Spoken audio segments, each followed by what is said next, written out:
এখানে অভিযোগ আসে, ডেফিনেটলি আমাদের একটা ইন্সপেকশন টিম আছে। ঢাকা উত্তর এবং ঢাকা দক্ষিণের জন্য আলাদা ইন্সপেকশন টিম থাকে। সত্যি কথা বলতে হসপিটাল ডায়াগনস্টিক আসলেই আপনি একটু আগে একটা শব্দ বলছেন যে ব্যাঙের ছাতার মতো প্রচুর।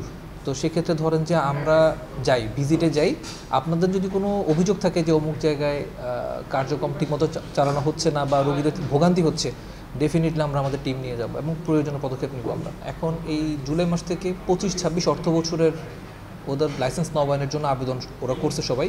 আমরা ধাপে ধাপে যাচ্ছি, বিভিন্ন এরিয়াতে ধাপে ধাপে যাচ্ছি। আমরা কলেজ গেটেও খুব শীঘ্রই ওখানে অভিযান আবার শুরু করব।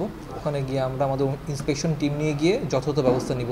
এটা ধরেন যে আপনার গত 24-25 অর্থ বছরের জন্য যেটা ছিল সেটা জুলাই আগস্টের মধ্যেই কাজ সম্পন্ন হয়ে যায়। আমরা এখানে ধরেন যে 5ই আগস্টের বিপ্লবের পরে যে নতুন করে আমরা আবার কার্যক্রম শুরু করি আমরা আমাদের এখানে।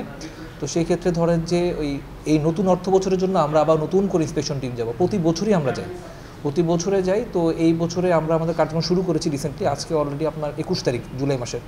তো ধাপে ধাপে ওইদিকেও যাওয়া হবে এবং আমরা একদম ইনশাআল্লাহ যথাযথ ব্যবস্থাই নিব ওদের বিপক্ষে।